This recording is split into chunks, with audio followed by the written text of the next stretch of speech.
Hello everyone, मेरा नाम श्रीराम। आप सभी का एम कोचिंग सेंटर पे स्वागत है। बच्चों, आज मैं आपके सामने एक नया चैप्टर लेके आया हूँ, ठीक है, जो हमारा पार्टनरशिप अकाउंटिंग का सबसे मेन चैप्टर है और पेपर में एवरी ईयर उसका क्वेश्चन बनता है 8 नंबर में। तो हम चैप्टर 5 स्टार्ट कर रहे हैं बच्चों।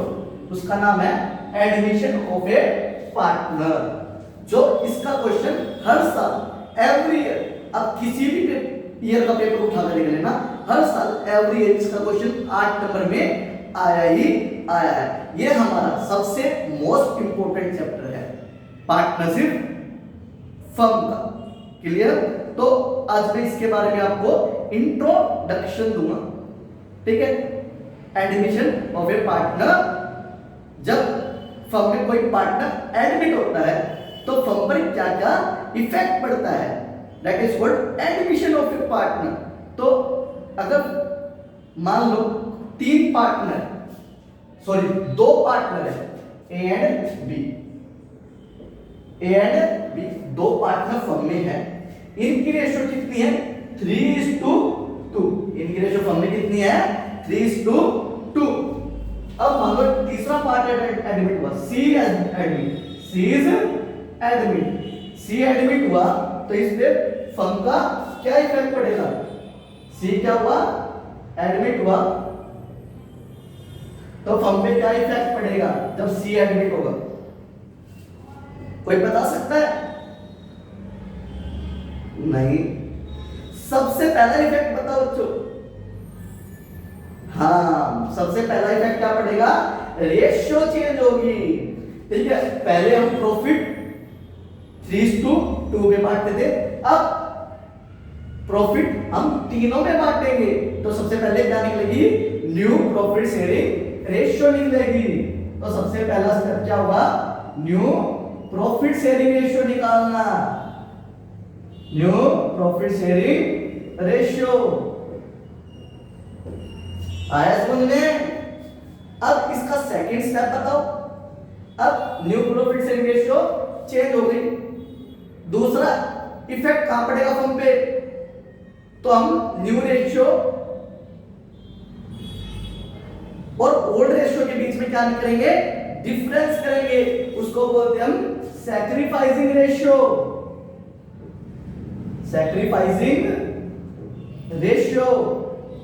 तो हमारा सेकंड स्टेप क्या है?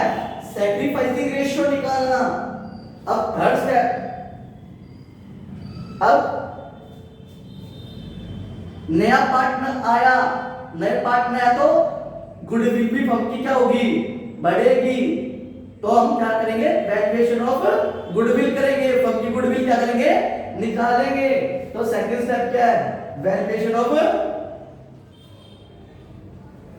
गुडविल की वैल्यू निकालना, जो ये हमने चैप्टर कर लिया। हमारा थर्ड चैप्टर ही था ये। अब फोर्थ इफेक्ट क्या करेंगे? अब फर्म में गुडविल आ तो गई, तो पार्ट में क्या करेंगे? उसकी ट्रीटमेंट करेंगे। जैसे मरीज हॉस्पिटल में चला गया, अब डॉक्टर क्या करेंगे? उस मरीज की ट्रीटमेंट करेंगे। तो ऐसे ही गुडविल फर्म में कैलकुलेट हो गई, तो पार्ट में क्या करेंगे? ट्रीटमेंट करेंगे। फोर्थ स्टेप क्या है? Treatment of goodwill.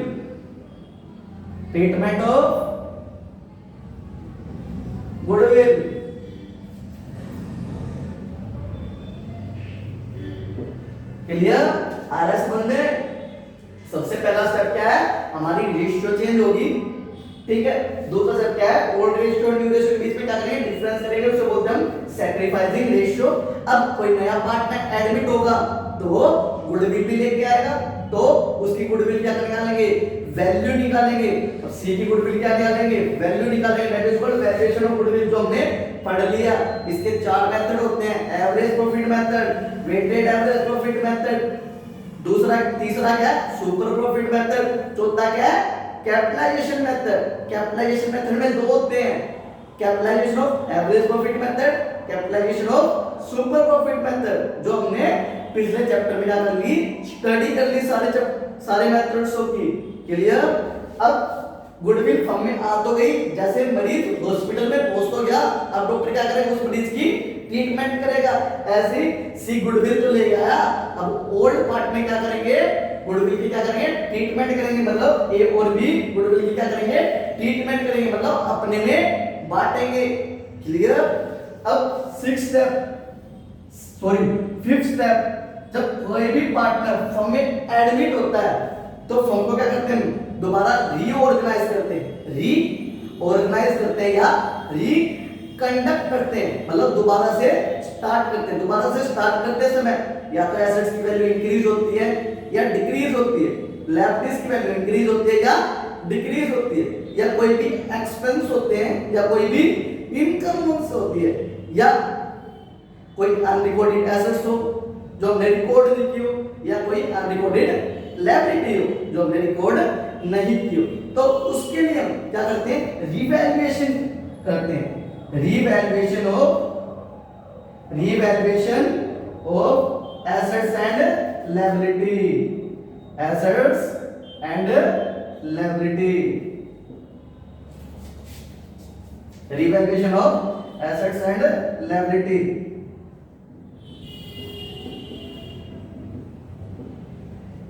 आया समझ में सबको।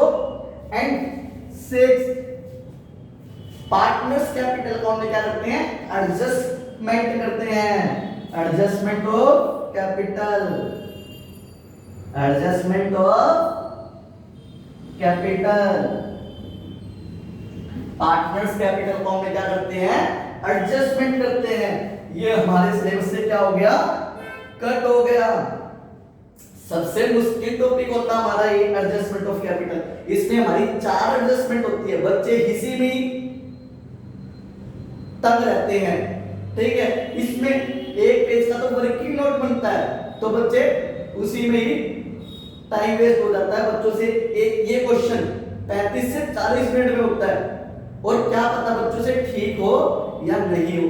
तो खुशी की बात ये है, ये तो जो टॉपिक है हमारे सिलेबस से क्या हो गया, डिलीट हो गया। क्लियर। इसलिए अब आपको ये 5 टॉपिक करने पड़ेंगे, किसमें, एडमिशन ऑफ ए पार्टनर्स में। क्लियर। मैं दोबारा रिपीट करता हूं, जब कोई भी पार्टनर एडमिट होता है, मान लो ए और बी 2 पार्टनर है जिसकी रेशियो 3:2, सी एडमिट, कोई भी पार्टनर एडमिट हुआ तो फर्म पे सबसे पहले इफेक्ट क्या पड़ेगा, रेशियो चेंज होगी। पहले प्रॉफिट 2 में बढ़ता था, अब प्रॉफिट किस में बढ़ेगा, 3 में बढ़ेगा।